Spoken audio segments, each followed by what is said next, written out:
Good morning guys and welcome to 5th Generation Hobby Shop. Welcome sa panibago nating video, panibagong vlog. Shoutout po pala natin si Sir Richard. So ngayon ang ating i-review ay isang pistol. So, nagtataka kayo bakit sa pistol mahaba siya. And so ito po ay nasa category ng isang pistol. Kaya makikita nyo po dito yan. BB Pistol Air-Powered Sport. Ayan. So, hindi siya categorized as rifle. Categorize siya as pistol. Pero para siyang mini OC. Mahaba. Para siyang rifle. Okay? So, ang model niya ay A4P. Ayan. So, yan yung model by Crosman. Crosman A4P. Ito siya guys. With full automatic yan. CO2 powered. Ito yung kanyang manual. Ito yung kanyang magazine. Ang magazine niya is a drop down magazine, 25 rounder, CO2 powered. So bali may dalawa siyang slot para sa CO2. Yan. So bali ito yung kanyang cartridge. So bali dalawa po yung kanyang slot, no, sa CO2. Pero po pwede namang isa lang yung ilagay mo dyan. So ito yung CO2 nya. Usually isa lang dun sa pistol natin. Pero dito sa Crosman E4P, dalawang slot. So mas maraming shots po ito. Ayan. Bali dalawa siya. Ngayon, yung bala naman niya ay bolitas. Ayan. This is 4.5 mm in diameter. Yung sukat ng bolitas ay 4.5 mm. Yung sa airsoft naman is 5.95 mm. Ito bolitas to guys. Ayan. So papakita ko lang sa inyo na bolitas talaga yan. Meron tayo ditong magnet. Ayan ha. Ayan. So ayan. So kung hindi po yan bolitas, hindi po yan dumidikit sa magnet. So that's steel ball. Steel BBs or steel ball. Ayan. Ayan yung bala niya. 4.5. Tapos meron pa siyang kasamang red dot. Ayan, yan yung red dot.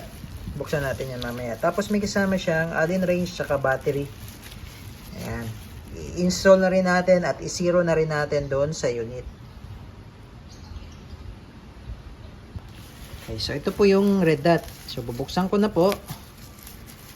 Titingnan po natin yung kanyang red dot optic. Out of the box kasama na po ito. Tapos ito naman po yung battery niya, CR2032, madali lang pong hanapin. Tapos may dalawa siyang Allen. Itong isa, maliit, yung payat, pang zero. Yung isa naman, pang higpit. Yan. So ito naman yung port ng battery. Ito. So, yan. So, lagyan natin ng battery para po ma-check natin yung red dot optic.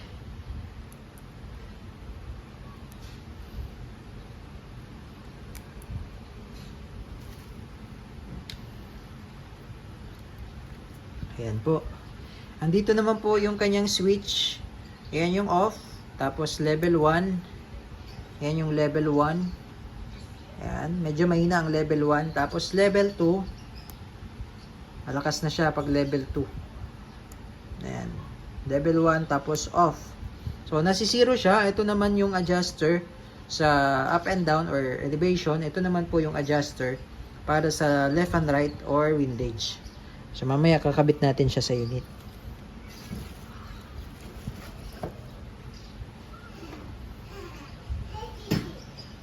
Okay, so ito yung unit.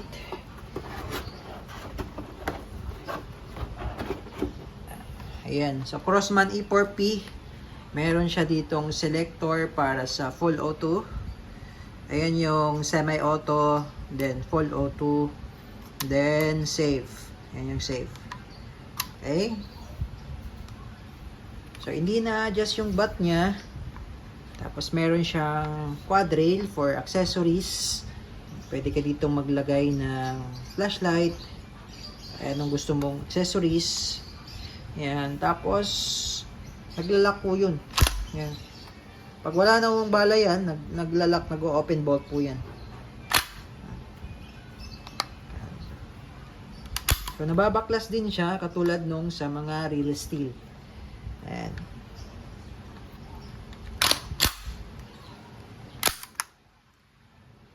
Crossman A4P. So, kabit lang natin yung red dot optic.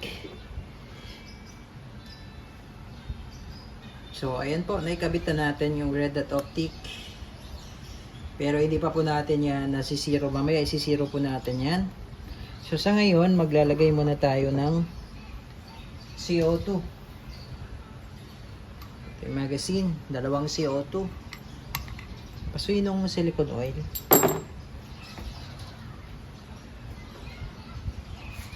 Ayan. So, bago tayo maglagay po ng CO2, papatakan lang po natin ng oil. Itong dalawang bulb na yan. Ayan pong nakikita nyo pong kulay green na yan. So ngayon po dito, may naka-indicate po na first. So ibig sabihin, itong slot na to, ito po yung una nating lalagyan. Ngayon po, pag itong pangalawang slot po, ang una yung nilagyan, sisingaw lang po siya. Okay? Kasi parang pre-flow lang tong isa. Itong dalawang CO2 po, more or less, nasa 100 shots po yan. So lagyan natin muna yung isa. Tamang higpit lang. Kagandahan dito, may kasama na rin siyang Allen wrench. Ayan.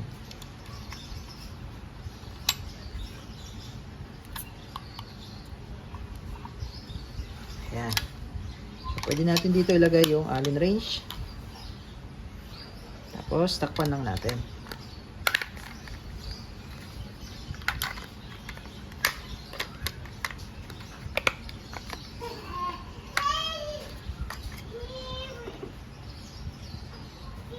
Ayan. So, ipupush nyo lang yung takip.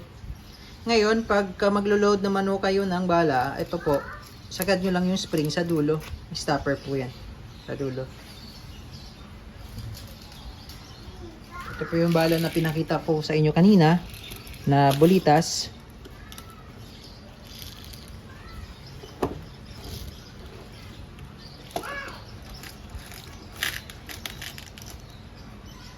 Ayan. So, dito lang natin ipapasok.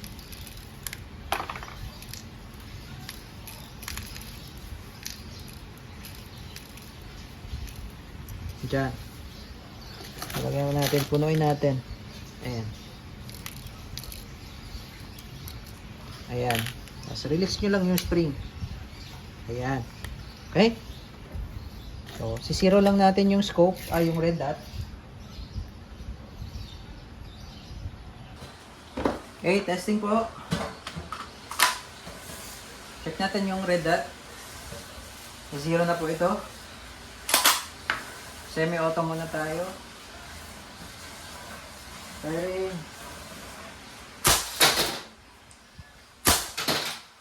Ayan. So, nakasiro na siya. Ngayon, lagay natin sa full auto.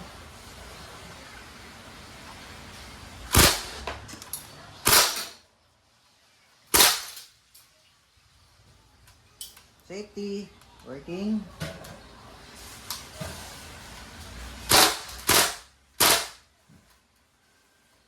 So, pag wala na po siyang bala, nag-open bolt po yan. So, release nyo lang yung magazine.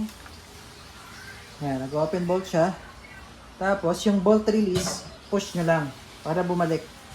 Ipo-push nyo to. Okay, all goods. Nakasiro na rin po yung red dot. Kakabit nyo ng Crossman A4P.